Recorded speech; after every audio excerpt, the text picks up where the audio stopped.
dili gyud siya lumad dinhi sa tuwa sa Don Enrique. Gikan gyud sila from Kidapawan City, North Cotabato. Layo-layo gyud kayo mga kaigsunan ang ilang gibiyahe nga makaanin lang dinhi sa tuwang kagabihon. Unya, he is also a composer, singer, evangelist since 2000. Katong ilang ikanta mga igsoon o sa tong nisikat kinsa may nagpaminaw dinhi Hope Radio. Hope Radio naka tune in ta always sa Hope Radio. So naay mga nisikat nga mga kanta mga igsoon sa mga invitees karon Tumingaw ang Langit. Daghan pa mga gipang-compose sila mga kaigsunan nga nanganikat.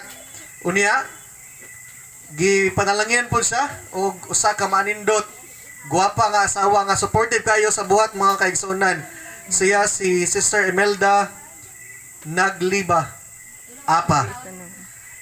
Unya og gusto mo nga makatan-aw gyud sa yaha mga kaigsunan na pod siya YouTube channel, no? Dagan-dagan na po yung mga viewers mga kaigsunan. Og dito pod og atong tan-aw ni mga kaigsunan, no, ma-enlighten pud ta sa mga mensahe sa Ginoo nga iyahang ipapahat sa mao nga YouTube channel.